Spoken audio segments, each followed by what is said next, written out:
First Take. Thank you so much for hanging with us on this Tuesday. Stephen A. Smith, Max Kellerman, I'm Molly Karam. How are we doing, guys? How you doing? Good. You? Hey, you? I'm good. Let's roll. Fantastic. Let's get into it. We have a big day. We have UConn head coach and 11-time national champion Gino Auriemma will stop by to talk little hoops, and WWE superstar Goldberg is here to pay a visit. Your favorite ahead of returning to the ring. That's going to be a lot of fun, so don't miss all of that. But we start with Monday Night Football in the Chi. It was Jay Cutler's first game back from a Week 5 thumb injury. He delivered a heartfelt Stephen A. pregame speech to the team, and it certainly resonated. The Bears got their second win of the season and handed the Vikings their second straight loss. Jay Cutler's wife, Kristen Cavallari, was all fired up after the win, tweeting, "Can everyone shut up now?" Stephen A., will you give Cutler credit today? Why? Why would I do that? Because that big win against the Vikings. Well, first of all, let me give his wife credit. Okay. You know, obviously a very lovely woman, stands by her man, supports him. It's very, very touching. You know what I'm saying? When I get married someday, I mean, I would hope that my wife would stand by my side like that. No problems with her. The husband's another matter altogether. Give him credit. Does Jay Cutler deserve credit for Sam Bradford being sacked 9 times? Does he deserve credit for Sam Bradford being knocked to the ground another 9 times? Does he deserve credit for the defense that the Bears put forth against Sam Bradford and a depleted Minnesota Vikings offense, missing 2 starters on the offensive line, missing Adrian Peterson, missing Teddy Bridgewater, missing Jarrett McKinnon, who was out with his injury? Does he deserve credit for all of that? No. I do understand that the inclination is to give Jay Cutler credit. But why would we think about giving Jay Cutler credit? Because he went 20 for 31, okay, for 252 yards, because he didn't throw an interception. He didn't turn the ball over. Good defense. Yes, he threw it. Yeah, I understand that. What I'm saying to you is this. That's what you could use. Me, that's not enough. Because to me, that's relatively pedestrian numbers as far as I'm concerned. 20 for 31 for 252 yards. Ain't that damn impressive? It's just that it's Jay Cutler. So, of course, it's impressive because you usually expect so much less. At the end of the day, when you talk about me, Max, giving him credit, understand why the world is looking at me and saying, "Come on, Stephen A., give it up, give it up." Because I have decried how porous he has been throughout his career as a starting NFL quarterback. Why? Because this is a dude who is leaderless. I know he can throw the football. I know he can scramble out of the pocket. I know he's got athleticism. My issue is that he is devoid of leadership. So he shows up yesterday and he gives some halftime pep talk about keeping the pedal to the metal and all of this other stuff, and everybody's happy. They're 2-6. This dude was out for 5 weeks because of a sprained thumb in the National Football League, okay? And because you don't turn the ball over and y'all finally win a game for the first time in a month, you want credit from me? Yep. I'm sorry. He ain't getting it. Period. Have you no shame, sir? No, I don't. Have you no shame at long last? I really don't. I really don't. Not when it comes to Jay Cutler. Jay Cutler didn't play his own defense. He didn't play the offensive line of the Vikings. He didn't play Sam Bradford. Right. He played against the Vikings defense, which is an excellent defense and has been all year. That's who he played again. Okay. And in the words of my late great brother, Sam, Yep. the time to make fun of the fat person is not when they get home from the gym with the sweaty wristbands. Yes, thank you, Max. You know, they've been suffering. Jay Cutler has deserved a lot of the criticism, but today is not the day. Today, for a 1-6 team where he had every reason to pack it in, Cutler's got his money. His money's guaranteed. He's already been paid. The quarterback is hurt that started ahead of him because of the injury, but actually was playing better than him. He even said, look, they got no choice. They got to start me. He had every reason to pack it in and no reason to ball out against that defense, and yet he goes out there and gives the kind of emotional leadership people like you have been asking for from him before the game, the kind of excellent play on the field against a great defense during the game, and all the right quotes, which seem genuine to me, to the media after the game. Look, you say whatever you want about him, and I don't argue with you most times. In the past, he quit in the NFC Championship game. All that criticism is legitimate. But today, I don't want to hear broken clock is right twice a day. Today, damn it, The clock is right. Well, give him his credit. Oh, so well said. Well, I'm glad you feel that way, Molly Wood. Feel free to join in and debate with him. It doesn't bother me. Let me tell y'all something right now. Again, I'm not budging. Max Kellerman, I think yesterday we had a conversation. And during that conversation, when we were talking about Cam Newton, if I remember correctly, what you did was talk about how, inauthentic he came across. It's something that we'll revisit today. But you were alluding to that. And why were you alluding to that? Because you're alluding to certain times when Cam Newton has talked in the past, not just in the immediacy of the moment. And you're saying that there's a history there that brings into question his authenticity when he elocutes things out of his mouth. So you're hearkening back to the past as something to buffer your point of view. Well, let me tell you what buffers my point of view about Jay Cutler. I got video to support me. Could y'all show that video for me, please? Jay Cutler on the sideline in the NFC Championship game. Oh, when you're sitting up there riding on a bicycle, now you can't backpedal in the pocket to throw the football. You can't drop back to pass. There's a Super Bowl berth on the line, and this dude can't play, but doesn't even have the decency to go into the locker room. Instead, what he wants to do is go on the sideline, acting like he's me or you in a damn gym riding a bicycle. So you can't backpedal to throw a pass to help get your team to the Super Bowl in an NFC Championship game. But what you can do is ride a bicycle on the sidelines in freezing temperatures, I might add, to ride a bicycle on there. And that is the same Jay Cutler we have seen year after year after year after year since that moment. So when I look at him, Max, I'm going about history. You're trying to tell me you show up for the first time in 6 weeks, just days removed from sitting there and saying, well, you know what, John Fox don't really have a choice but to lean on me. Where else is he going to go? Truth. You basically want me to sit up here and give Jay Cutler credit because because Jay Cutler actually went out there and showed an attempt to do his job. Yes. You want a cookie? Yes. He ain't getting it from I'd me. like a cookie. He ain't getting it from me. They're 2-6. Look, they're not that good. Everything you just showed and everything you just said is in the past. You cannot change the past. Now, I don't. Some people confuse that with thinking you shouldn't take responsibility for past behavior. You have to take responsibility for your past. You have to own it. All that is true, but you can't do anything about it other than how you behave today, right now. And what Jay Cutler just did on Monday Night Football against an excellent defense for a team with no reason to play. All right.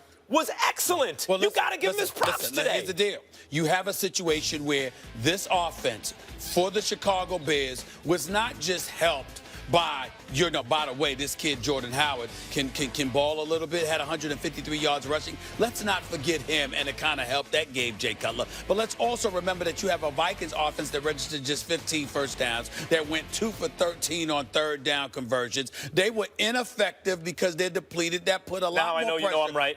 I know you know I'm right. You get this little look on your face, like a guilty kid.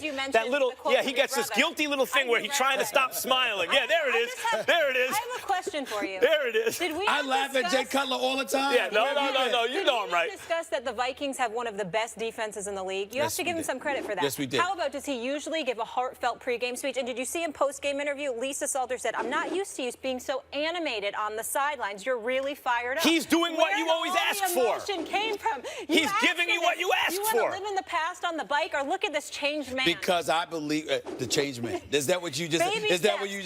Baby steps. That's what we're doing right here. The wristbands are sweaty. He's home from the gym. The you're 1-6 at He's still overweight, but he's working on it. Your team is 1-6. Yeah. You finally show up after 5 weeks because you had to sit out 5 weeks because of a sprained thumb. Sprained, not broken. Sprained. A sprained thumb. The man is out 5 weeks for a sprained thumb. He shows up last night, rides the coattails of his running back, who's balling. The defense shows up, beats up Sam Bradford and all this. And so that's where we go. Well, first of all, when you become the judge, you let me know, okay? Because I wasn't aware of that. Because this city, we can all get into. I'm not giving Jay Cutler any credit whatsoever. Not Jay Cutler. No, I'm not doing it. Let's go ahead. All right. right, the presidential election has been blamed for a lot of television ratings being down, but it doesn't seem to be hurting interest in the World Series. Sunday night's head-to-head contest between America's former pastime and America's team resulted in a decisive win for baseball, according to the Sports Business Journal. Listen to this.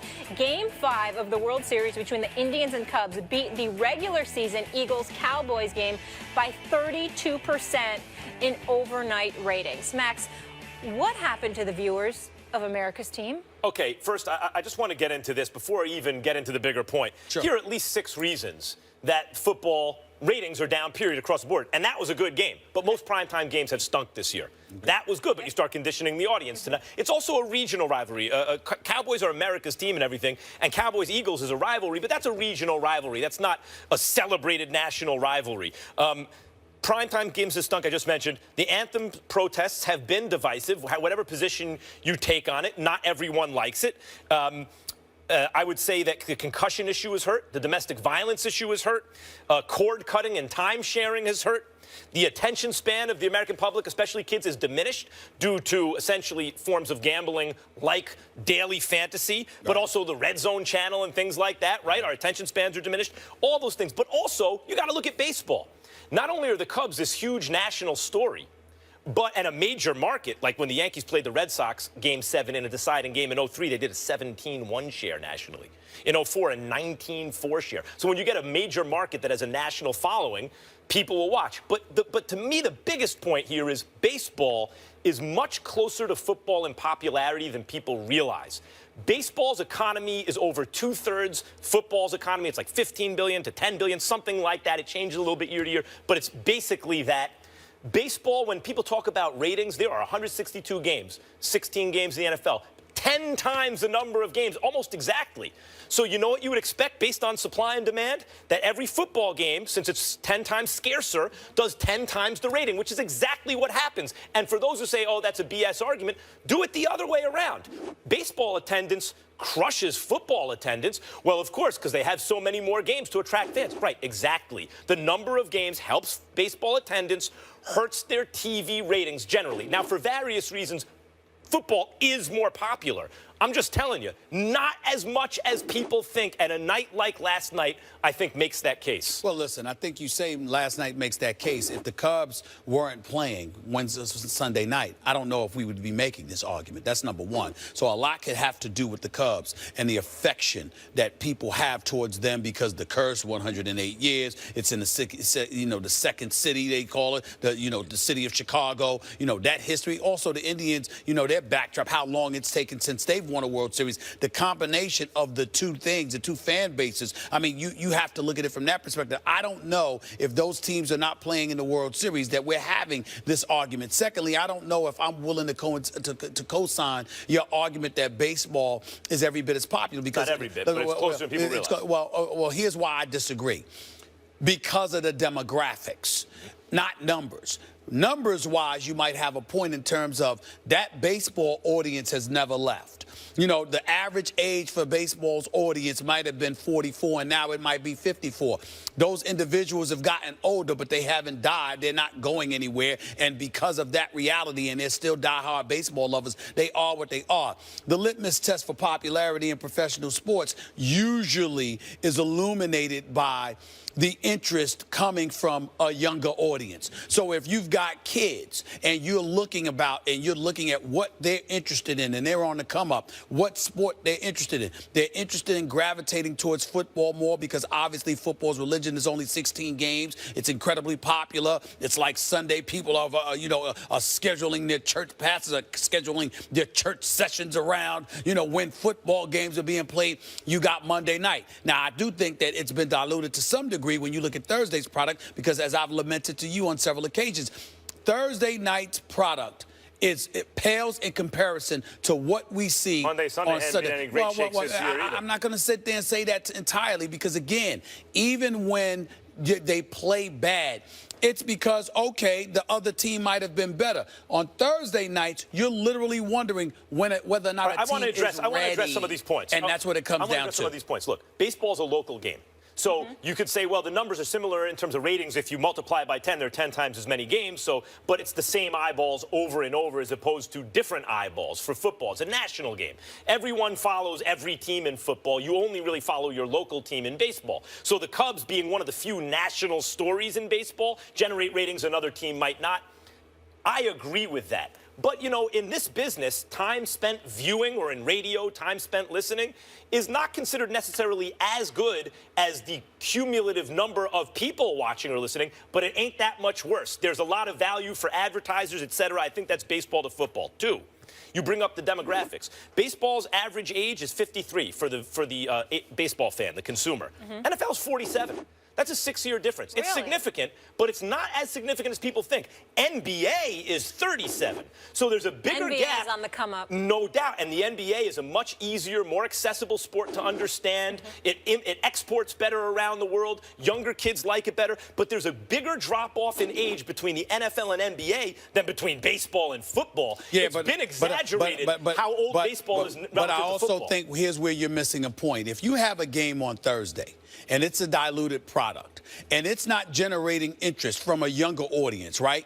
That contributes to that rating that you just gave in terms of the average age of your audience being 47 years of age. And not only that, you know, the elevation of the NBA, because the NBA has successfully gone about the business of globalizing its brand. I think if you took Thursday night football away from the equation, and you're just talking about Sunday and Mondays, I think those numbers would be a little bit different with NFL. Hold on, wait. You think we just went over the cord cutting and time shifting, Yes, that's technology changing things, That's right. red zone and fantasy, domestic violence issue that has scandalized the league, concussion issues that have scandalized the league, all these things. You want to point to Thursday football? I'm not way down the list. Because wait a minute, I didn't disagree with those other points. That's why I didn't feel the need to regurgitate them. I get your point with the other points that you made. I was talking about I've been saying them for weeks. You said so. I totally agree. I'm talking about Thursday night football because I think, again, that's a diluted portion of the product. I think when you sit there and take that and throw that into the equation, it ain't helping. I think that it's not helping. That's my point. Whereas the NBA is on a come up, I look at Major League Baseball. The game is a bit slow. They've got to do things to speed it up a little bit, and I don't think it ingratiates itself with that younger audience. But I do think football does, just on certain days, better than others. I have one question for Molly. Yeah. Does that count as 2 wins for me, or is that like a 10-8 round in boxing? Do I get an extra point, or is that 2 separate rounds? I plead the fifth. You can believe what you want. I mean, listen, I'm just curious. You are entitled to your beliefs. I want to talk to a ridiculous as they champion. are. Enough of you two. We have a living legend here in the house from a fine institution, the University of Connecticut. 11-time national champion Gino Auriemma. Here he is. He needs to set these two straight. Gino, I need you. Calm him down. Love seeing you, Coach. Where are we going here? Right here. We're going to get you a chair. Why don't you win a little bit? What's up? How you doing, buddy? Does anyone ever teach you how to win things? Man, Great to you see enjoying this? You look like you're at a Wimbledon tennis match here. To win championships, you have to constantly be moving towards something. UConn has won the national championship. Desire propels you.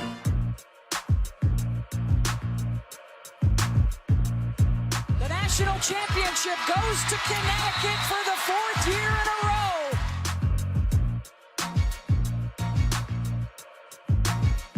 11th title in program history. The dynasty fulfills its destiny. I've always tried to instill in my players that tremendous desire for something.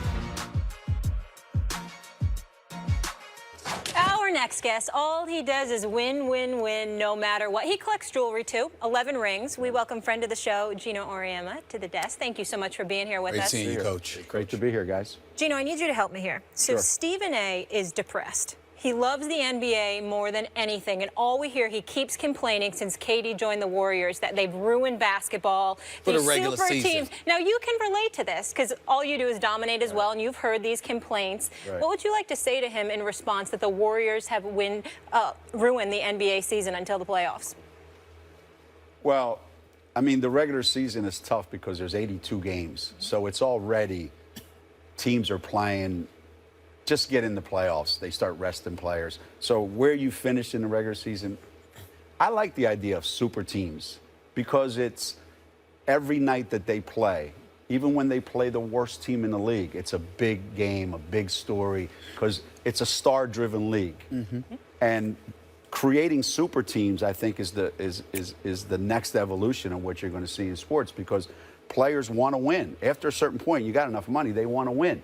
And they don't want to be that one player on that one team, and then they go down in history as you can't get it done by yourself. Well, one of the things, Coach, that, and it's not your fault, you might have missed this, it's because of her and him, and together what they do. Finger pointer. It doesn't work in team sports. In terms of trying to misconstrue my point. Coach, I'm not talking about you going out and recruiting somebody and fielding the super team. I'm not talking about, you know, somebody being drafted and, you know, I'm talking about a dude that was up 3-1 in the Western Conference Finals. Right.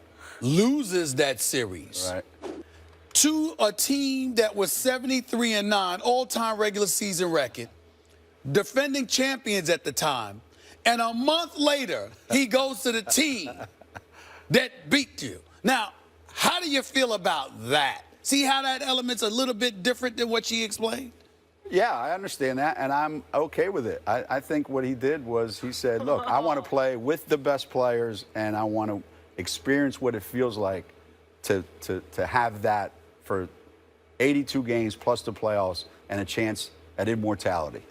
Coach, speaking of dominance, the polls come out today. Notre Dame 1, Baylor 2, UConn women 3. Yeah. How does that make you feel? Perfect. Because finally you're the underdog. I was hoping it would be 23. You know, I remember coaching the U.S. national team at a tournament in Russia.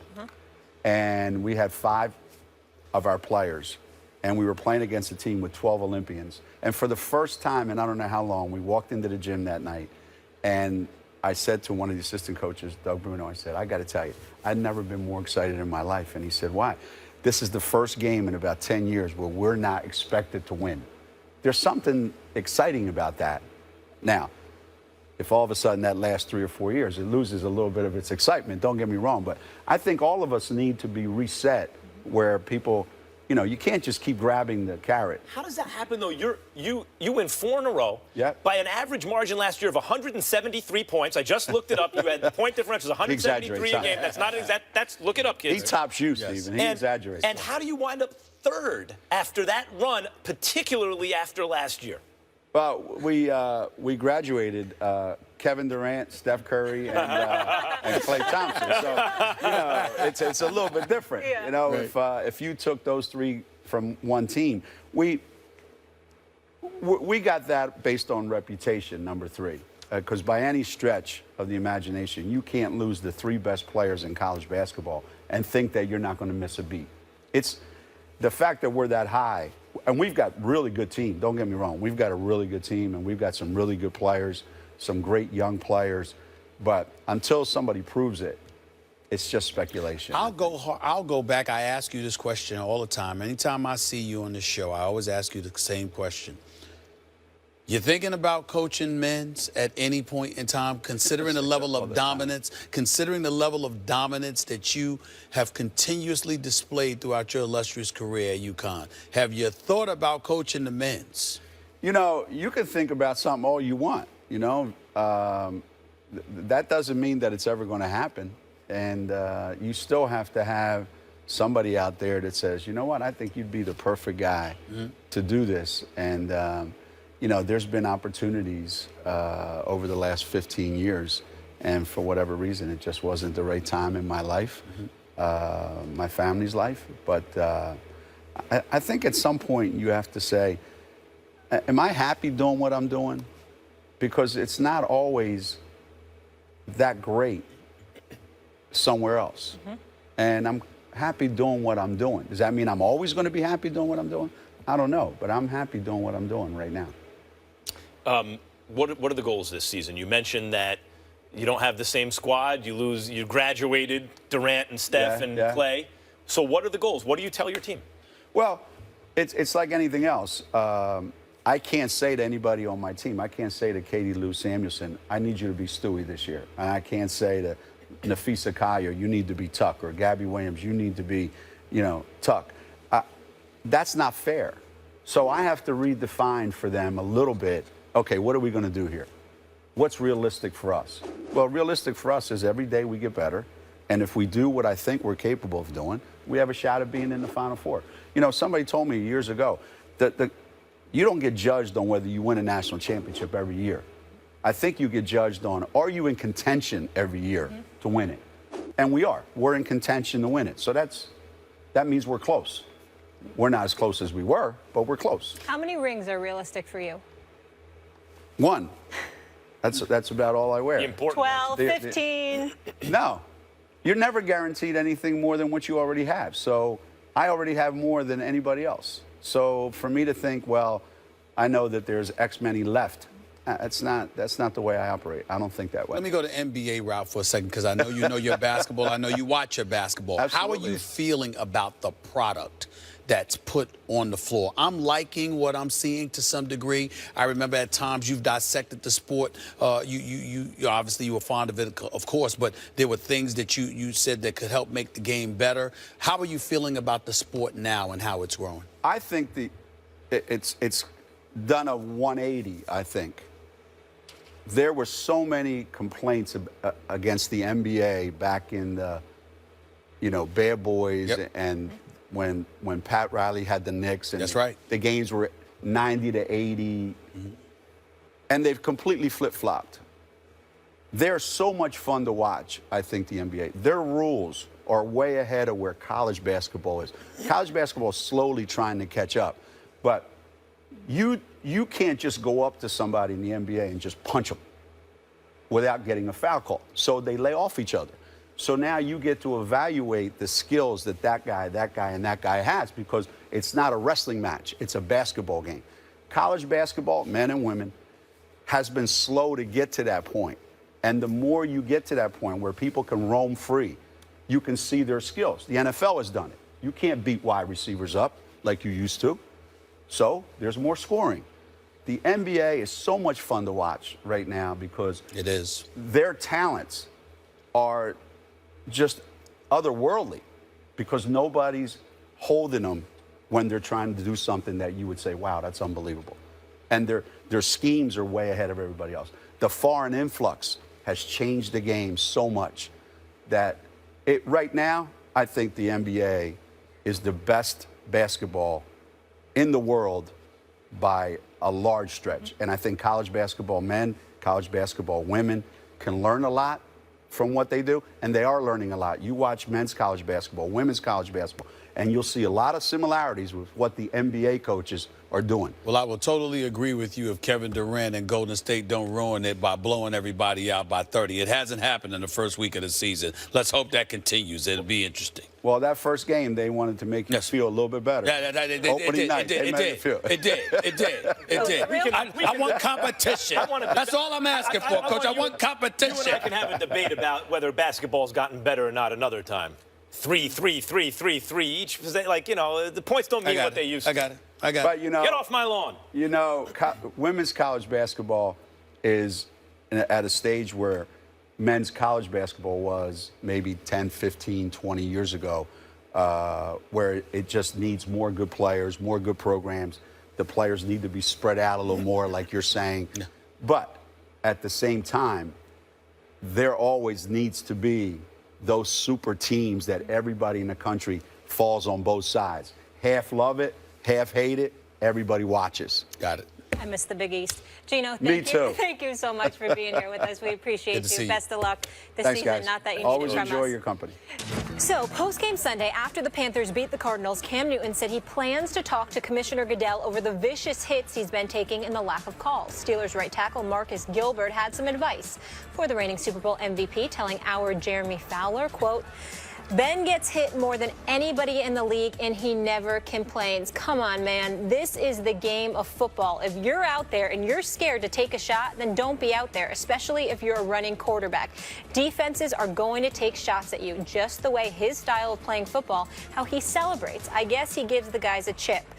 Like, let's go hit the reigning NFL MVP. Also, our Ed Warder reports the officiating review of the Cardinals-Panthers game concludes one illegal hit on Newton was not penalized. Cardinals defensive end Calais Campbell should have been flagged for diving and hitting Newton low while the quarterback was in the pocket. Warder also reported Commissioner Roger Goodell has vowed the league will review the overall Newton situation and promises he will speak to Cam directly.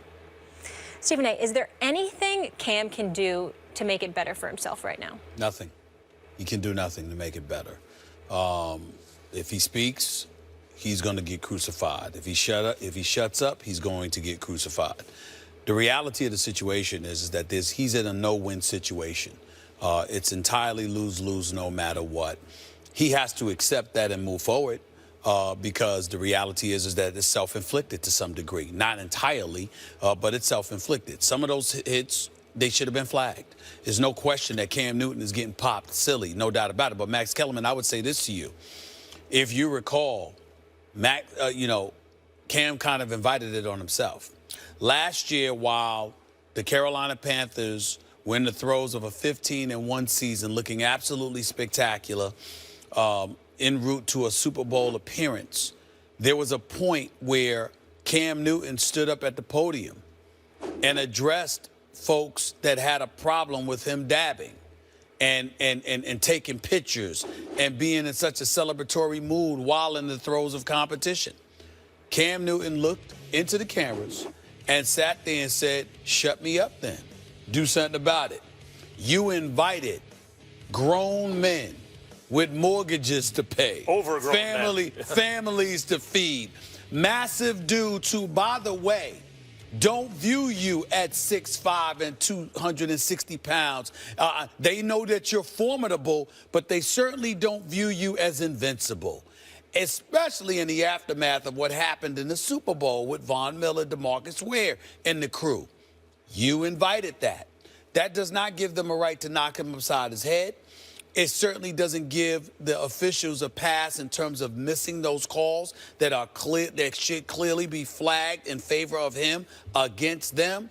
But the inescapable reality is that football, you have a license to assault dudes. You know this because you've played this game on an elite level, which is why you're the reigning league MVP. And while you were winning, you talked. And you boasted and you bragged. And now they are coming for you. There's no way out of this other than for him to deal with it and to find a way to win in spite of it. And in the process, stop allowing the Carolina Panthers to use your body as a ping pong machine where you're going out there and literally having power running plays run for, schematically set for you. That's not going to work. That's not going to custom mustard. But he doesn't win any way you slice it, Max. He shuts up. He's going to get vilified. He talks. He's going to get vilified. Is there anything Cam can do to make it better for himself? The answer is yes. Not in an absolute sense, but in a relative sense. You know what a rising fastball is in baseball? It looks to the hitter like it's actually rising, but physics says that's impossible. It's got to be dropping. But there's a spin on the ball that is such, it's not dropping as fast as you anticipate. A normal ball would drop. It's dropping at a slower rate, so it appears to be rising. That's what Cam can do. He can shut up. He can stop talking. And even if it gets worse, it won't get worse as fast as if he keeps talking. And I want to talk about Andrew Luck, Muhammad Ali, Derek Jeter, and Alex Rodriguez right now. See, Cam comes across like A-Rod. A-Rod, every time he opened his mouth, you felt like there was an ulterior motive. You felt that he wasn't comfortable. He wasn't just, there wasn't something forthright about it. There was a lack of authenticity when he spoke. That was A-Rod. Jeter, when he spoke, he didn't say anything. It was all cliche. But you got the sense that he meant it. That's Andrew Luck to me. Andrew Luck is Jeter. Andrew Luck seems to have, and I compare him to Luck because they came in around the same time. They were the two best in college at the same time, and I think that we're in their era, though that's unclear at this moment. Those are the two blue chip guys, the bluest of blue chip coming into the league. And Luck has internalized all those kind of cliched football lessons you can see from a young age, because everything he says in good times deflects all the credit. In bad times, takes all the blame. And you can see he believes it. He's drank the Kool-Aid. And Cam is the opposite. Cam in good times takes a lot of credit rubs people the wrong way. And in bad times, deflects some blame. It's the refs, they're letting them hit me, whatever. Now, I agree with the content of what he says, the content. But the way he presents it just rubs people the wrong way. Saying something like, I don't feel safe, you're not a college sophomore talking about a safe space. You're on the gridiron. It's the opposite of a safe space. Well, what about for quarterbacks? Yes, I agree they hit him out of proportion. Although they also hit Roethlisberger and some other big, strong guys out of proportion. And in addition to that, he's out of the pocket a lot. And as you mentioned, it's like power running plays designed for him. So it's going to add up. So what I would say, there are those who would say, what about Muhammad Ali? Muhammad Ali took all the credit in good times, one-on-one sport, I know, and come up with excuses sometimes in the bad times. Ali was authentic. When he was talking, you felt like you were getting a straight dope. When Cam is talking, I think people get the sense, because I do, that it's something other than the straight dope, and it leaves people feeling uncomfortable about it. Yeah, but the straight dope is something that compromises all of us. You don't think there's things I want to say? Walt Disney, ESPN. You understand? In the world that we're living in, PC as it can be. You understand? Of course, it's compromised a nation of people because of the times that we're living in. Ali, with his authenticity, that was one of the things that was a breath of fresh air. But there were a whole bunch of Alis out there. They weren't as good of a boxer. They could have been an accountant. They could have been a lawyer or whatever. We didn't care about them, but he was the undisputed heavyweight champion of the world. And so, and not only that, who joined the Nation of Islam. And because of that, he spoke out on a lot of injustices that were permeating our society. Before the injustice, before he took those. But wait a minute. But he felt that way. Stances. But he felt that way is what I'm saying. Those were different times. The times that we're living in right now, and I am in no way completely absolving Cam, because there are some things that he could do better, like saying fun. I'm not having fun. Get the hell over that. Nobody wants to hear that from Cam Newton. $60 million, reigning league MVP, and you weren't saying that when you were going 15-1 last year. You're saying it when you were after you went 2-5 on Sunday. We don't want to hear that. But when you talk about safety, wait a minute. There are rules and regulations that clearly govern this sport.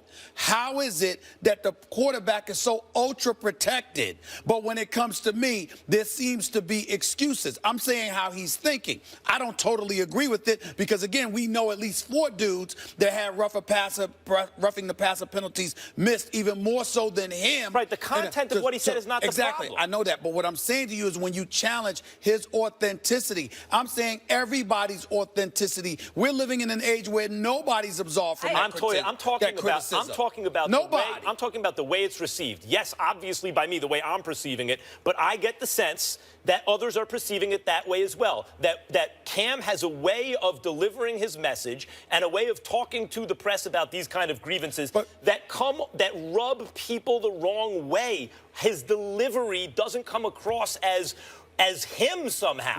I'm saying to you, there are times even when I've acknowledged that about him in the past. My point is because of us, not because of him. This dude has gone up. This dude has walked in front of the camera and he says, look, we know it's a little bit different for me. We know what I got to deal with. Everybody was in an uproar. He steps back. He doesn't say anything. Folks are attacking him for that. We got to recognize that. The difference is that Brady isn't held accountable, Peyton Manning isn't held accountable, and others aren't held accountable for it the way that he is. No, but they also don't leave the podium before the end of the interview and all those kind of things. Actually, Brady did the other day and he got roundly criticized. You said that when he talks, he's vilified. When he doesn't talk, he's vilified. How is he going to be vilified if he doesn't talk in this situation? In this particular situation? Well, no, I'm not saying in this situation that he would be vilified for it. I'm saying if you know that there's a history of that, then it makes you hesitant in every regard because people will nitpick no matter what you say. And I understand that part. There's no way around that. He can't win. There is nothing that Cam Newton can do that's going to satisfy everybody. If he talks, he's going to get vilified. When you defy the orthodoxy, the received wisdom, this is the way we always do it, right? Especially in a sport like football that does not encourage individuality the way, say, basketball does, or the NBA did, or at least Stern did, and now maybe Silver's doing. When you speak out in that way and you don't kind of follow the prescription of the way you're supposed to do it, if you're bawling, you can do it. But as you mentioned earlier, in bad times, that will be held against you. He's celebrating in good times in a way that I loved it, but some people said, oh, that's not the way you're supposed to do it. And now we see in bad times, he's coming across as making excuses, and those who didn't like the celebrations, aha, see, now we got you. That's the reason when you defy the orthodoxy, when you do it your own way, you mentioned about Ali, boy, you better have the ultimate success. And right now, that's not what he's having. He's not having that right now, but nobody's disputing that. You're saying that he's coming across as inauthentic. Yes. And I'm saying he's coming across as very authentic because he knows he can't win no matter what he says. He's a guy that looks hesitant to say anything until it's time for him to vent. I'm not denying that dynamic, but do you not understand what I mean when you say you see Cam deliver a message and you're like, there's something rehearsed in it. There's something that he's not selling it to me because I don't believe he's always buying it himself. He hasn't. And it seems like he's interested in the response what he's saying is going to get, as opposed to just saying how you feel. Message. Yes. And he's delivering a message that he has every right to deliver. I'm not disagreeing with the content. But if you're saying, is there a way for him to win? The fun, the safe, those are the things that everybody got stuck on, more so than getting hit. If you're saying, what can he do? Is this a lose-lose situation? No. I believe if he stops talking, there's nothing he can do right now to make media criticism and fantasism just go away. That's all I was saying. But over time, it will dissipate if he stops talking. Or when he talks. It's not that it will dissipate. This is the reality. Cam can't give a damn. Cam can't. Listen, I got to watch how I say something or the words that I use. So do you, so does everybody. But at the end of the day, please be clear. I live in peace because I give 2 cents what anybody thinks about what I got to say. I don't care. But that's where Cam's got to get to. Cam literally cares because of how it's going to be received. And that changes his delivery or his content. So in other words, you are authentic, right? And he is not as much. But what I'm saying to you is that that's not his fault, that's ours. Because if you sit up there, if Cam literally walked into a press conference today, literally this morning, and went like this, yeah, y'all go ahead, man, what's your questions? I'm real tired.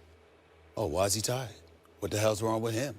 I mean, literally. But if he grows a thicker skin, if he walked in there eating a sandwich, they would complain about that. If he walked in with flip-flops, they might complain about that. Why can't he ignore that? Why can't he just ignore it and do what you do? That's why I said he has to get to a point where he doesn't give a damn because right now he can't win because he cares. Talking until that point. Look, I didn't get on.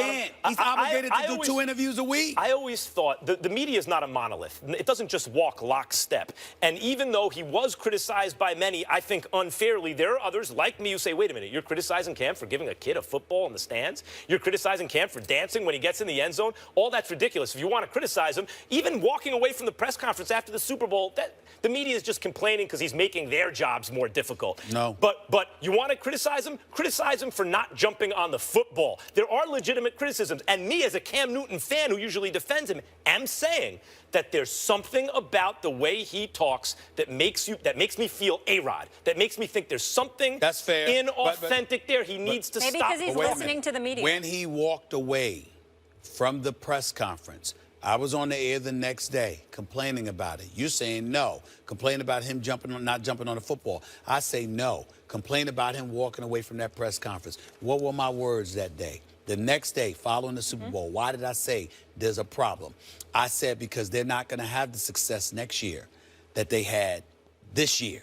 And when you lose, if you sit up there, everybody's going to be watching. Because now we're going to know about the maturation process when he's struggling. It's all good when you go on 15-1 and you go into the Super Bowl. But because of that moment in the Super Bowl is why the cynicism has elevated this year. That's exactly what I said that day. That's why he can't win. He can't win. He can win, though, if he speaks freely and he stops listening to the media eventually, and social media, like you're saying. Like you always say, I just pay attention to my family and things like that. Right now, he can't win. Right now, he can't win. But I mean, I was raised up not giving a damn. It's not new to me. You know, but for him, clearly it is. If he stops talking, it'll actually get better. And to me, that's a win. Can't stop talking. You got to talk on Wednesdays, got to talk on Sundays. Speaking of not talking, Tom Brady has been torching the NFL since returning. The First Take, Your Take viewer contest is here. You could win a chance to debate Stephen A. and Max right here on national TV. All you have to do is go to firsttakeyourtake.com, upload a 1-minute video with your best sports debate. Keep it clean, no music, team logos, trademarks, or copyrighted material. 2 winners will be selected by our show staff, and we could see you at the debate desk taking on Stephen A. and Max. Here's a few of our latest submissions. There is no way Tom Brady should be MVP this season. And there's so many reasons why. As great as Brady's been, Garoppolo had an 89.5 QBR in his 2 starts. Brady in his 3 starts has a 92. So he's not even 3 points better in QBR than his backup. Tom Brady can absolutely win the MVP in 12 games. He's played outstanding these first 3.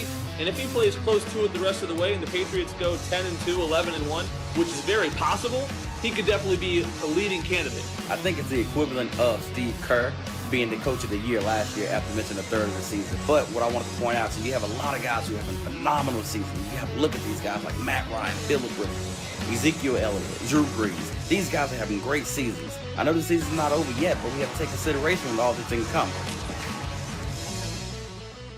What do you think, guys? Well, I didn't know what that noise was in that background for the one guy, you know, the Will Kane lookalike. Background the music? Will Kane lookalike. Oh, I didn't know what was going on with that. But they were all right, but it wasn't comparable to what we saw yesterday and the day before. We had some hype videos. Those were okay. Yeah. Okay. Yeah. I keep on bringing up the hip-hop comparison, but doing this for a living, it's like a rapper. So-and-so has the best lyrics, but so-and-so has the best delivery. It's not. It's none of that really matters. It's the lyrics and the delivery. It's not one or the other. You need both. You need the content and you need the flavor. Both. All right. Here I heard some content, but some flavor was missing. Challenging the people. I get it. I like it. Let's get into it. Speaking of challenging, Tom Brady has been surgical this season. So much so that despite missing the first 4 games of the season due to suspension, he's already tied for 11th in the league in passing TDs. Now Hall of Fame quarterback Jim Kelly is praising Brady. Take a listen. I consider him probably the greatest quarterback ever to play the game. I really do. He showed it yesterday. He's shown it year after year, game after game. And the consistency every single year he does it. And he doesn't have all the time the greatest players around him. I mean, a lot of times they're in and out. Welker's gone. A couple other guys are gone. But the thing is, he makes it work. It doesn't matter what it is. Stephen A., do you agree with Kelly that he's the GOAT? I love Jim Kelly. Really happy for him. Seems to be getting himself together health-wise. Kelly's strong. Incredible battles that he's had to endure. My admiration is to him. I respectfully disagree with him. No statistical information to lean on because you can't. Joe Montana played in a different era than Tom Brady. Tom Brady's got about nearly 60,000 yards passing. He's phenomenal. We understand this. But I'm going by the eye test itself. I'm going by the things that I saw Joe Montana do. I'm going by the fact that he's a 4-time Super Bowl champion, a 3-time Super Bowl MVP, never lost in the big game. Sort of like Jordan-esque. I can't say the same for Tom Brady.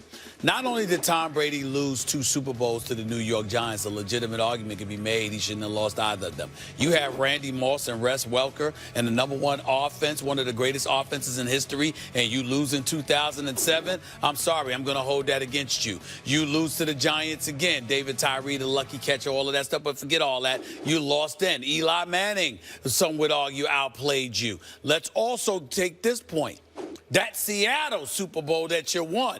Damn it, if Pete Carroll had given Marshawn Lynch the ball at the half-yard line, after Marshawn Lynch had got 4.5 yards with the initial run, okay, instead of trying to throw the football over the middle where Malcolm Butler would intercept it, that would have been not only 3 Super Bowls in 3 Super Bowl tries that Tom Brady had lost, but it would have been a decade since the New England Patriots had won a Super Bowl. And we'd be sitting here today with Tom Brady having not won a Super Bowl since 2004. And also, let's take this into consideration. AFC Championship game when Peyton Manning won in 2006. You know, there's interception Tom Brady to close that deal. There was also another AFC Championship game against Denver where the same thing happened. Couldn't close that deal. So, again, Tom Brady is one of the all-time greats. He's Mount Rushmore status. I get it. He's phenomenal. But when you say the GOAT, and I think about Joe Montana, I'm one of those dudes, Max, that I lean towards the unblemished. You know, I lean towards the unblemished, those all-time records. 4 Super Bowls without a loss. It's a big deal to me. That was brilliantly argued. First of all, you're wrong. And secondly, you didn't have the evidence, and yet you made a compelling, I will give it to you, when you make a compelling argument. That was a compelling argument. I don't need you to give it to me, number one, and number two, That's I'm not the only wrong, way but you go win ahead. is if I give you something. You're going to lose this one anyway. Now, look, one hand tied behind my back. Watch this, Molly. You see, back in the day, there was the argument Montana or Marino. Yep. And we all knew the truth that Marino was better. But Montana was playing for Walsh in a better system. And then over time, those are compounding advantages. When you play in a better system for a better coach, you wind up actually a better player. It's like two kids. One goes to, they're equally bright. One goes to Harvard, one goes to community college. When they're graduating, guess what? The kid who went to Harvard, he benefited from the coaching. You know, same thing with Montana back in the day. Marino with the numbers, Montana with the championships. And then you fast forward a bunch of years, and you had the same thing going on again. Everyone knew Peyton Manning was better than Brady. But Brady was playing for a greater coach, and Brady won all the championships. And Brady's who you wanted in the big spot. Funny thing happened, though. Brady, who once upon a time only had the Montana argument over Peyton, now also has the Marino argument. He also has the Peyton argument over Peyton. He's Montana with Marino numbers. He's Brady with Peyton numbers, literally. The best season of all time for a quarterback, according to Ben Alamar, who runs our analytics department here at ESPN, 96.2 points added. That was Brady in 07 when he had Randy Moss and Wes Welker and these guys. By the way, now he has Gronkowski, you know, another guy who's in the conversation for best ever at his position. And when he has a weapon like that, Brady right now is on pace to have 92 wins added in 12 games. It's amazing. I don't know if they'll sustain the pace and everything, but it's amazing. On a per-game basis, it's even better than 07. The point is, when you, and I talked about Jeter and A-Rod earlier in the show. Yep. It was always the same thing there, too. A-Rod put up the numbers, but Jeter's the guy you wanted. Well, what happens when you're Jeter, when you're Montana, but you have the A-Rod, Marino, Peyton numbers? That's Tom Brady. He's clearly, at this point, the greatest quarterback who ever lived. Well, again, it's not clear because there are some people out there who would agree that it's Montana. That's number one. Number two, I specifically said that I wasn't going to lean on the numbers because we're playing in a different era. Number three, let's talk about Brady in this regard. There's a dude by the name of Peyton Manning, and I'm certainly not putting Peyton Manning over Brady. That's not me. But what I would do, I would like to point out something this. He's 3-1 against Brady in the AFC Championship games. Let's also recall that Peyton Manning went to the Super Bowl. They're 2-2 in the AFC Championship. I thought it was 3-1. Pretty sure they're 2-2, but I thought it was 3-1. We'll get that cleaned up at some point. I thought it was 3-1. We also went to the Super Bowl with 4 different coaches: Tony Dungy, Jim Caldwell, John Fox, and Gary Kubiak. Tom Brady has had the luxury of playing with one coach in one system. The greatest coach ever. Team. All right, I got it. So I'm saying that. Again, your argument but is you're compelling. taking it away. What I'm saying is people mistake that. Belichick, it's always been more Belichick than Brady. That's my argument. Belichick's the greatest coach of all time. But that actually accrues to Tom Brady's, it's to his benefit over time, because the benefit of that coaching is it makes you a better player over time. It's not just that you're playing in a system, therefore you're a system quarterback. It's that all the knowledge, all the wisdom of that coach, all the coaching becomes part of what you do. I have a question. If that is your notion, if that is your proclamation, that playing for a better coach makes you better. Sure. When Matt Castle went 11-5 playing with Bill Belichick, once he was gone, why did he look like trash? In Castle's case, he wasn't with Belichick long enough, and he wasn't an exceptionally talented quarterback. Brady, in addition to everything else, is very talented. Well, what I'm saying to you is this. You can talk talent all you want to, but if the coach makes you better, then that better quality of athlete. But that was the argument for Montana. The argument against Montana at the time was, look, Marino's just better, but Montana's playing in this Bill Walsh system. Then he went to look at this. Then he went to Kansas City and he balled out too. Right. Yeah, listen, maybe you play for Bill Walsh all those years, you actually become a better quarterback. So your argument is that not only playing for a better coach, but staying with them a lengthy enough period of time where you can accrue the benefits of being with them. Sure, I made the Harvard Community College analogy. If you went to Harvard for a year, it's not the same as if you graduate. These guys have graduated Harvard. They graduated graduate school, Montana with Walsh and Brady with Belichick. But Brady, as opposed to Montana, is actually a strong-armed quarterback. He's Montana with the ridiculous regular season numbers that Montana didn't have. And I'm saying to you, if you want to take this system out of the equation, I say no. If you want to put Bill Belichick in there and say, excuse me, that helps makes you better and what have you, who can argue with that? Because the numbers certainly can't be argued, particularly with how the game has changed and our defensive players have been pretty much handcuffed to some degree. Montana wasn't playing in that era. Brady had. So not only does he have the benefit of that era, he also has the benefit of Belichick in that era. Montana never had that. Montana's clutch argument, he gets points for being clutch. I'm saying even with the clutch points, Montana over Brady clutch points I'm giving him. Brady's still the greatest quarterback ever. Okay. Yeah. Listen, I can't speak to Montana before my time, but speaking of clutch, I've got someone here. Our next guest, he's one of Stephen A's favorites. WWE superstar and actor Goldberg. He'll join us at the desk next. Hello. You ever fought Goldberg? No, Goldberg was retired. All right, I mean, what if Goldberg come out of retirement? You want to fight Goldberg? I would fight Goldberg You'd fight Goldberg any day of the week? Goldberg any day of the week. Bring Goldberg back. I will take him on anytime. I would love to. You'd beat Goldberg? Look, I am a young buck. I am a young stallion. No offense to Goldberg, but his day has come and gone. Are you trying to imply that Goldberg is old? Is that what you're saying? I may or may not be saying. You may or may not be saying. You sound like Max right now. What do you mean? Are you saying it or you're not saying it? All right, I'm saying it. Goldberg's past his prime, and he can't hang with me. Bottom line. That's what I'm saying.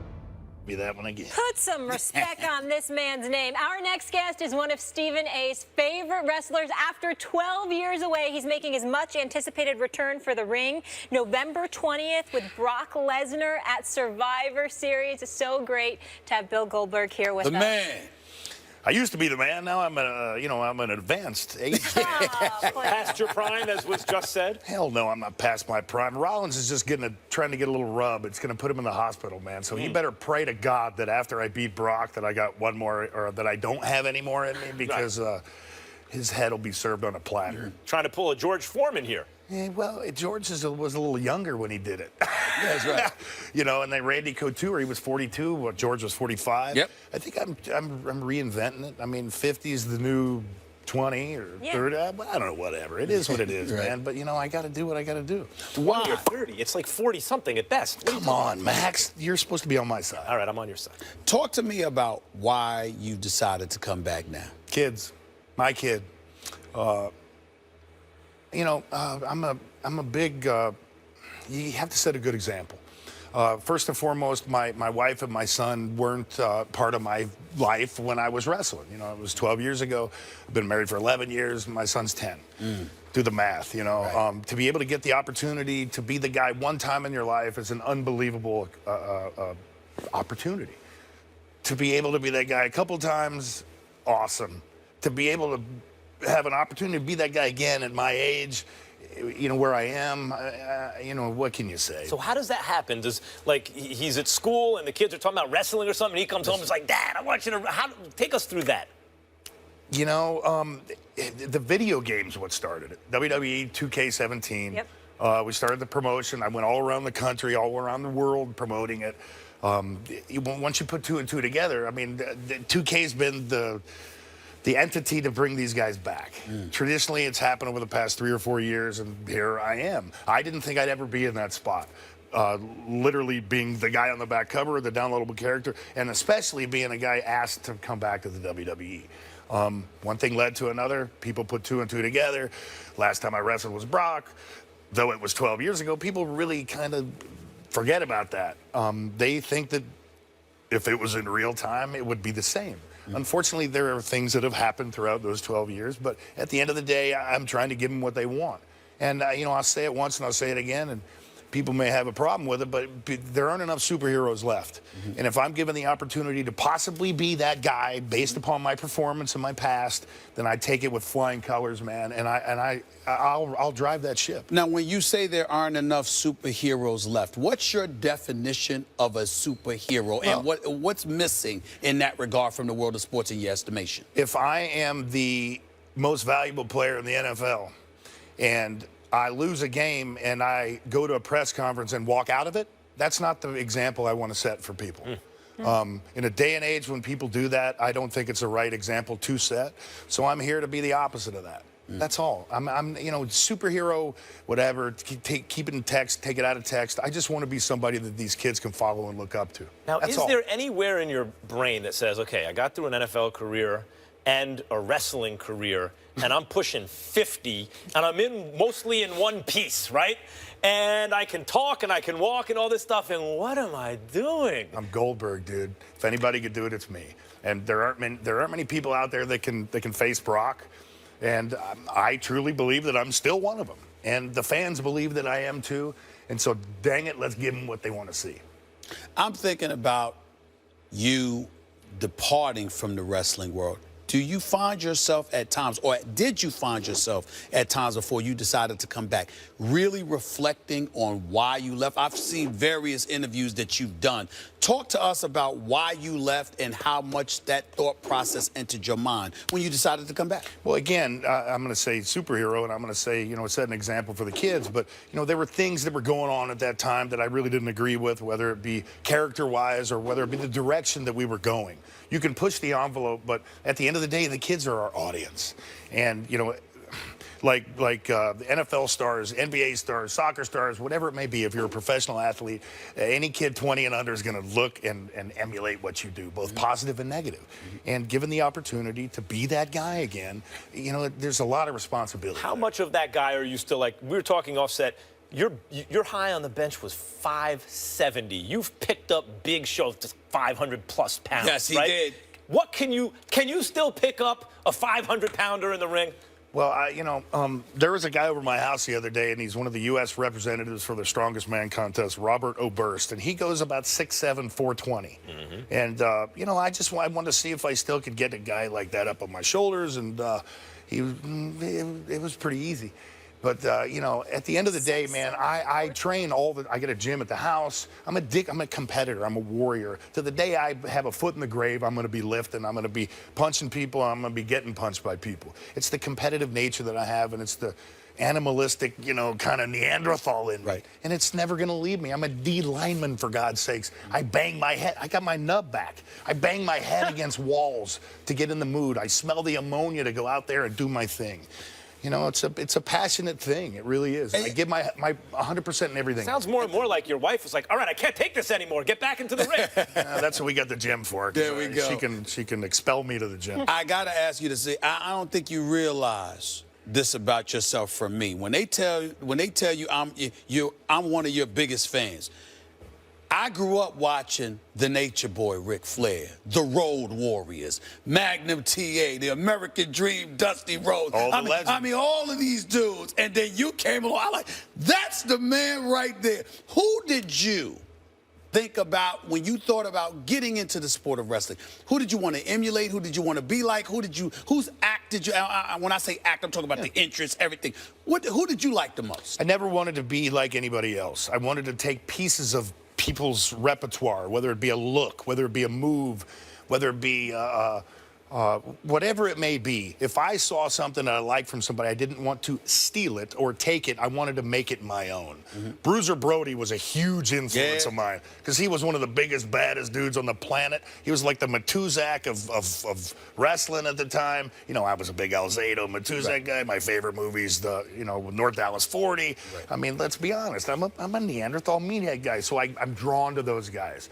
I grew up watching professional wrestling with my grandmother. Texas Championship Wrestling, the Von Erichs, Brody, Dick the Bruiser, Stan Hansen. The monstrous heel guys, ironically, were my favorite because they beat the hell out of people and they had no remorse. Right. And that's kind of me, So, Road Warriors, with a look. Nikita Koloff with a look. Brody with his pace, with his violence. But at the end of the day, man, I'm a 275-pound D lineman that bangs his head against the walls, and I'm a Jewish kid from the Midwest, and I got to be myself. And, you know, so I took a little piece from everybody, and hopefully at the end of the day, I was able to come up with something that was entertaining. Obviously. Have NFL players ever come to you? Because I imagine some of them have showed up in attendance when you've performed, and they've seen the crowd, and it's packed, and it's hyped, and they're Wait till Buffalo in 2 weeks. You know, so I'm wondering, have NFL players ever come up to you asking you for advice on how they could make such a transition? Oh, God, absolutely. No question. It's funny that would even be considered. But, I mean, maybe I'm one of the – Ernie Ladd, you know, was one of the guys who made that transition. You know, Kevin Green. Kevin and I roomed together at the Rams. He's one of the guys who was instrumental in me even considering the business. Wow. Steve McMichael. You know. I got it. So now that you're back, what you going to do to Brock Lesnar? You know, I'm gonna put my fist through his face. At the end of the day, man, I'm a huge fan of Brock's. I'm a big fan of Brock's because he's a competitor. He's a Neanderthal. I've been to his fights. I've been in, you know, in his corner rooting for him. But at the end of the day, man, I owe him a rematch. 12 years ago, I beat him in front of God knows how many people at, you know, Madison Square Garden, at WrestleMania 20. It didn't go down as the best match in history by any stretch of the imagination because everybody knew we were leaving. He was going to the NFL, potentially, and I rode off in the sunset. And, you know, it is what it is, man. It's good to see you the back. UFC. It's an honor, man. It's an honor. November 20th. Can't wait. It all goes down. And it's very easy to see why Stephen A. is such a big fan. Likable. Hey, I'm a big fan. Oh, Max, give him all the too. credit. Sorry, Max, too. Max doesn't like me. That's cool. I got something like for you. Goldberg? Hey, when the cameras go off, Max, I got something for you. Snap. I'm not helping you. Can't wait. I promise you that. Goldberg, thanks so much. I ain't getting in the way of that. It's a huge honor. It's a huge honor. And Lesnar, you're next, boy. Yeah. All right. Coming up next, more First Take. Stay with us. A lot more to get into as the show rolls on. Let's talk about it. Let's talk. Yesterday, a shocking trade went down in the NFL yesterday afternoon as today's 4 p.m. trade deadline is approaching. The Patriots traded their star linebacker Jamie Collins to the Browns for a third-round compensatory pick per our Adam Schefter. With Collins' contract coming up, he was at one point asking for what one league source described to Schefter as Von Miller money. Hermy Herb. That's never good. How are we doing, Coach? I'm doing good. Good to see you. How will this Collins trade affect New England? Won't affect him one bit. I mean, when you think about how they were using him, he's a fantastic player, a fantastic athlete. Call him really like a joker in their coverage, and the fact that they use him in a multitude of ways. He's a good rusher at times. He's a spire of the quarterback or a running quarterback. He's good in coverage as far as covering a guy man-to-man. They put him in the hole a lot when we have what we call single safety high. Yeah, he's a free defender where he can make a lot of plays in space. With that being said, they have a young kid, Roberts, that they drafted in the 6th round this year that has some similar traits. He's making about $500,000. He's a rookie. And he's a thumper. He's a thumper. Collins was not a thumper. I mean, he's athletic now. He's very athletic, makes a lot of plays for him. But this is the New England way. I mean, we've seen this before with players. And Bill decided, right now, I'm going to do it. His agent probably was telling him this is what's going to cost. And Bill said, well, that's great. I'll tell you what we're going to do. You're going to go to Cleveland. And does that send a message? A little bit. And it's kind of ironic they do it on the bye week. So you can imagine the guy's going to Cleveland on the bye week, walks in the locker room, there's no players available for him to talk to. Now, he can tweet all his guys, but he can't say goodbye to anybody because it's the bye week, no one's around. But this is a typical New England move. I mean, a guy that basically was not a starter anymore.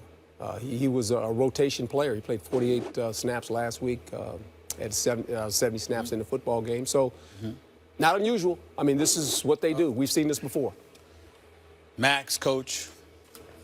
This stinks. It stinks to the high heavens. I hate this, and here's why. I'm certainly not questioning the football acumen of Bill Belichick. First of all, I ain't qualified to do so. This man is great, and we understand None of us are. This man is great. We understand that. what stinks to the high heavens to me, you got a guy like Jamie Collins who has produced for this franchise. He's third on the team in tackles. Yeah. At 31 tackles, 12 assists. He's third on the team in tackles. This is where he starts out his career. He goes out there. You encourage dudes and implore them to do their job. They perform for you at a relatively high level. And you know what you do? You move them. I have no problem with moving them. It's the business. I get that. But there's something that stinks about this, fellas, ladies. When you go from the favorites, arguably, to win the Super Bowl championship to a winless team. Don't tell me that the Cleveland Browns were the only dudes out there you could have got a third-round compensatory pick for Jamie Collins. Don't give me that. I don't believe it for 1 second. I'm not saying, I'm saying that there is somebody out there that was willing to give that. I don't believe for 1 second that that was not the case. You wanted to send a message, and I think that's jacked up because these guys out here put their bodies on the line, put their health on the line, go out there and perform, and then want what market value is. You don't want to give it to them. I respect that. No problem. You want to move them because of it. I respect that. No problem. But when you go from this is Tom Brady's team, right? Didn't you just say that? Didn't you just call Bill Belichick the greatest coach? All right, the great coach, the great quarterback, the future Hall of Famers, you know, 4-time Super Bowl champions, been about 6 Super Bowls, okay? And you trade them to the winless Cleveland Browns? That's low, man. That's just low. So to me, yeah, you're going to want to go to New England because they're going to win. All right? But I'm looking for a winner that at least has the decency to go like this. I can't do that to this brother right here. Let me send them someplace else. But it can't be to the winless Browns, Look, man. Chandler Jones got traded to Arizona, who everyone thought was going to be good. They thought he was going to be good. That's the point. Let me just say, I think this is what just went on. Look, the Patriots lost a first-round pick in Deflategate. They need the draft picks. You know, and they've always been about trading players before they get expensive, especially defensive ones, for draft picks. And so they got a second round for Chandler Jones. They got a third or fourth, depending, just now for Collins. They have a guy they like even more at the position. So before this guy gets super expensive, and especially if he's freelancing in a way that Belichick may not like, see you later. And if he gets to send a message to everyone else, that's just a bonus. Here's why they always deserve the benefit of the doubt. And I think we're all giving it to them. It's probably good for them. The Vikings game last night showed it, the Monday Night Football game. We think we know who the good teams are, more or less, by this time of the season. And you know what the truth is? And this is almost not an exaggeration at all. The teams are more or less all the same, except for the Patriots are actually good. And by that, I mean they're good at every point in the season. They're not like, Minnesota a couple days ago. They were Super Bowl contenders. I hope they could look like this by the end of the season when it counts. Like, who knows? Various teams are good and bad to one degree or another throughout the course of a season. They hope they get hot at the right time. But the Patriots are always good. Since 2002, they haven't lost 3 in a row. Since 2002, they haven't lost 3 in a row. They're good all the time. And partly because Belichick, I don't think, is concerned about who he's sending where and what they've meant to this guy or that guy. He's just trying to stay good. So he just got younger, cheaper, maybe better. Max Kellerman, you trying to tell me, again, I'm not disputing making a move and getting the compensation. I'm saying to you, you couldn't have sent the brother someplace other than winless Cleveland. He doesn't want to play him. I mean, you put nothing to that. You act like... Why did Chandler Jones go to Arizona? Wait a minute. Stop bringing up Arizona. Arizona was in the NFC Championship game last year. When he went there, the belief was they were still contenders. Right. We all know that's not the case with Cleveland. Max is right, that's what I'm saying. It doesn't really... In one example, he sends a guy to a place that's supposed to be good. In another place, he's supposed to be bad. I'm talking about this. I'm talking about this. I'm saying to you, you got no issue. There's nothing inside of you that says there's something to them sending him to Cleveland, the winless Cleveland why Browns. do you care? He doesn't care. They are on course. They are on course right now to literally go to the Super Bowl, if not win it, the way Tom Brady is playing. And you just finished waxing Buffalo on Sunday. You come home. I'm just saying. I'm not saying that. I'm saying there's something low about that. Well, that's all I'm listen, saying. Coach, I'm usually pro player. But in this case, for this franchise, I think they have enough equity to do what they want. And I agree with that. Nobody's questioning that equity. There's nothing to that. Here's my question. Nothing? Why is it the greatest coach ever, who used to be a great defensive coordinator, won't pay defensive players? Does that mean something? No, it's not so much a defensive player. It's the position you pay. There's a scale of what they believe in their mind they're willing to pay a player, and that's it. And they're not going over it. Tom Brady, different example. Tom Brady's going to be there. We'll see what happens with Gronk, right? But help me out here, Coach. You're funny you're saying what you're saying, because I'm going to tell you what used to happen in my era. You know where they sent you? Buffalo. I'm just saying. I'm saying when they did that. He's getting punished. Hold on, when they did that, what were they doing? Hold on, y'all. What were they doing? I just sent a little message. No, what was the message? A little message. Just a little message. Okay, Super Bowl team, you can go to this team now. You'll get your money, but guess what? You'll probably never win. And I'm saying, and why would they do that? That just because that's what they do. That's what they do. But why was this guy? Isn't it reserved for specific players? Like, for example, if you get on my nerves, I'm gonna send you there. Well, I mean, because it's known that no one wants to go there. I'll point out that Vince Wilfork is boys with the owner, and that doesn't protect you in New England, right?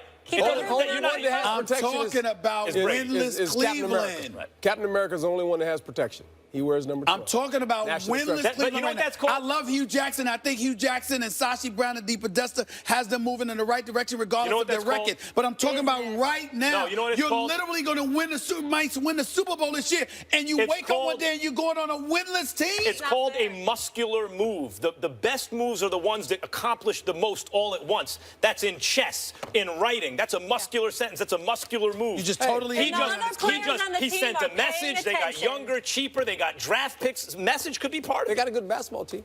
Yeah, they do. Baseball teams will World Series. Come in cycles. Now the Browns eventually be that team. It's not as bad as Jamie Collins got screwed. Period. All right, we got to go to break. He's going to make a lot of money. He'll be okay. We got to go to break. Herm, thank you so much for being with us. Appreciate your perspective. After the break, Jerry Jones has said the Cowboys are Tony Romo's team when he's healthy. But is he starting to waffle on that position? We have the latest from Big D's owner when First Take comes back. Stay with us. Tomorrow's going to be good here on First Take when two-time Pro Bowler Greg Jennings joins the show. You do not want to miss his thoughts on Aaron Rodgers, and he has a strong message for our very own Stephen A. Smith. Tune in right here on First Take. You want to be very mindful of what you've got going, which right now we've got a lot of chemistry going, and that has got to be really recognized if you're making a decision. I don't want to speculate on what we're going to do when the time comes. I do think that unquestionably Tony's going to be ready to go at some point near the end of the year, and we'll be able to evaluate things at that time. He's a veteran. He wants his team to have all the success it possibly can have. Dak feels the same way. You know that voice. Jerry Jones saying the team is unsure who will start at quarterback when Tony Romo is fully healthy. He is unsure. Max, I want to start with you here because I can't deal with him yet. What's your reaction? Well, to paraphrase Jay-Z, your boy Max predicted this exactly. I told you weeks ago that if Dak, in the unlikely event that Dak Prescott was, let's say, 6-1, you know, that's after the bye. That means he would have beaten Green Bay at Green Bay, and he'd have beaten the Eagles in a divisional rivalry game. What Jerry Jones would come out and say is, well, remember they started hedging with his health? Well, if he's ready, when he's ready, eventually he might be ready. And, of course, he wants to leave the door open. If Dak Prescott runs into a rookie wall, if he's suddenly playing very poorly, if the Dallas Cowboys go on a losing streak, you may want to make a switch at quarterback, especially since you have Super Bowl aspirations suddenly this season. So you want to leave the door open. So what do you come up with? The fact that Tony Romo is probably ready to go now. I mean, he's not quite ready yet, but he might be in case we need him down the road in a little while. That's one thing that's going on. And here's another thing. I don't think Jerry Jones is, as I said the other day, is really calling the shots. I think ultimately Stephen Jones is getting his way. And so Jerry can say whatever he wants. that's not necessarily correlated to what's going to happen in the end. You can go on a radio show and say, well, no, and I'm considering that, but that's not really how the decision is getting made anymore. Those two things. Are you saying that, because if I remember correctly, if I'm misquoting you, please educate me, Max Kellerman. Every day. Did you not say that the Tony Romo era is over? Yes. Did you not say that under no circumstances, I mean, bottom line is this is Dak Prescott's team, and that's the way it's going to be because Stephen Jones is making the decision? Yes. Okay. I just want to make sure I'm clear, because here's my point. This falls right in line with what I'm saying. I keep trying to tell y'all wait. What did I tell you? What do I keep saying about the Dallas Cowboys? Forget the wins. Forget the wins and losses. Anything that falls short of the Super Bowl is absolutely fine with me. Just be patient, and they will not let me down. They are 6-1. They have not lost a game since the opener against the New York Giants. They have won every game in the last month and a half. They are 6-1. They are in first place in the NFC East. Their star young quarterback happens to be a rookie, an athletic stud who clearly is poised. He is not getting in the way. He is performing. They are winning. Ezekiel Elliott is winning. You got two rookies that are literally MVP candidates in this league, okay? And still, Jerry Jones is going to go on the air, and he's going to talk about how no decision is made yet or whatever. You know what that means, Max? That means Jerry Jones is pushing for his adopted son, Tony Romo, to be in the mix, to make sure that that man has an opportunity when ready to go to be the quarterback of the Dallas Cowboys, because obviously he doesn't want Dak to have the job just yet. He wants Tony Romo, his 36-year-old quarterback with various back injuries, back surgeries. He wants that guy in. You can say whatever you want, whether he starts or he doesn't. The fact of the matter is, up here, it's going to get in the way.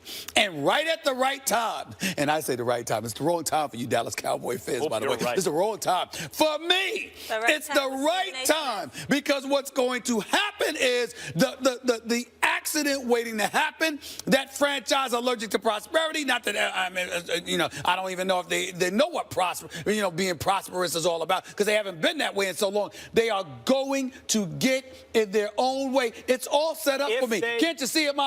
Can't you see it? It's beautiful. It's beautiful. It is laying out nicely for you. Laying out nicely for me. Right what I said. When Dak and them beat Green Bay at Green Bay, and then when they came home and beat the Eagles the way they did, coming back with the overtime win and the poise that Dak showed, he bought himself 3 games, as I predicted all along. If they're 6-1, they'd have to go 0-3, and Dak would have to play poorly. I do not think that will happen. If it does, the right move would be to reinsert Romo. But what we've seen from Dak, what makes you think that's going to happen? Okay. That's 1, 2. Okay. Jerry Jones doesn't seem to get his way in these decisions. I'm not Stephen listening Jones to you with the Dallas Cowboys anymore. You've lost your damn mind, because you can't recognize the fact that the Dallas Cowboys get in their own way. You will not adopt that premise. Are you saying won't accept it. Are you saying that anything short of a Super Bowl is proof that they've gotten in their own way? I'm saying to you right now, if you look at the Dallas Cowboys right now, a legitimate argument could be made that they should be the favorites to represent the NFC in the Super Bowl. I'm saying to you, for me personally, whatever brings Dallas Cowboy fans the most pain is what I am a proponent of. Well, we can agree on that. We got to leave it there. You know what's exciting? We have another UConn Husky in the show, Jesus Shuttlesworth, my favorite basketball player of all time, Ray Allen, retiring from the NBA. So where does he rank among the best shooters in league history? Mr. Clutch. We talk about it next. First Take is brought to you by the new Bacon King sandwich. 6 strips of crispy bacon piled atop a half pound of 100% beef. Only at Burger King. The Cavaliers absolutely has a legit chance of defending their crown, even with KD on the Warriors. I mean, you've got LeBron James and Kyrie Irving, and I expect them to play at an all-world level just like they did last year. The Cavs have their work cut out for them this year. For starters, they're going to begin the season with a little bit of championship hangover, and they're definitely going to miss glue guy and key contributor in Matthew Dellavedova. Toronto's going to be there, the Celtics are better, and for some reason, LeBron usually has trouble with Derrick Rose-led teams. But they have LeBron James, the 3-time NBA champ, 4-time NBA MVP, and the list just goes on and on. Not to mention the man almost averaged a triple-double in the playoffs last season. 26 points, 10 boards, 7 assists, and an insane 844 minutes played. And he's 31 years old, but the hairline, makes him look like he's 55. Volume though, in your hair, my friend. That guy had something. Those guys were solid. Got to leave the joke at the end didn't work, but otherwise he was good. I like the one with the nice kitchen. What's up with the dude with the coffee mug? I mean, what was that Collar about? was up in the back. We have mugs and drinks and stuff. Well, I think that's what he was trying to do. He was trying to copy us. No, we don't need you to copy us. We are us. Be you. But other than that, it was cool. All right, let's move on. In a letter written to his younger self on the Players Tribune, two-time NBA champion Ray Allen has announced his retiring. He currently holds the record for the most three-pointers in NBA history. Your reaction, Stephen A., to Allen hanging him up? I'm going to miss him because he's class personified. I know him. I know his family. They're wonderful people, especially his mama. Love her dearly. He's one of the great shooters in NBA history. Career 40% three-point shooter, which was a big deal because he was doing it when the NBA was rougher and it wasn't as easy to make those threes as he's doing it now. Reggie Miller's right up there. Larry Bird is right up there. But there's a legitimate argument that can be made that before Steph Curry came along, Ray Allen was the greatest shooter we've ever seen. And so I give him major props that he's class personified. Great guy. He deserves even more credit, I think, as a shooter because Steph Curry's like a mobile artillery unit because he's the primary ball handler and can also shoot like better than anyone. But Ray Allen was doing it at a time when the three-point shot was not as focused upon. People weren't. So he stood out differently than anyone else had, and he just looked pretty doing it too. Like Steve Nash could shoot the three, but the shot was kind of ugly. Ray Allen was shooting it, and it just looked so good when he did it. LeBron James in the Miami Heat lose that title against San Antonio if Ray Allen doesn't hit that shot. Yeah, the corner. I mean, arguably for his era, when you factor all that in, maybe the greatest shooter who ever lived. That's right. Real quick, guys. Game 6 from Cleveland. Jamie Collins will be there. Stephen A. I'm not jumping off the bandwagon. I'm rolling with the Cubs. Arrieta needs to show up and handle his business. But Tomlin's only given up 1 home run in 7 starts and 41 innings. It's going to be tough, but I'm not jumping off the bus. I'm still going with the Cubs. If Cleveland's in a tight spot, Andrew Miller has just been going bananas this whole postseason. I like Arrieta in this pitching matchup. Oh, come on. I got to see the Cubs win this after all this time. Cleveland. Go Cleveland. Stop it. Greg Jennings is here tomorrow, and he has words for you. Can't wait. Got more words for Max. Greg Jennings is my boy. I've known him for years. I ain't worried about Greg Jennings. He knows to be respectful. He knows. He has no beef with Max. Stop it. No. Max can handle himself. We know. Max can handle himself. You can't handle yourself against Goldberg, though. I like that shot you guys had. You need to put that on social media. Stephen A. needs to...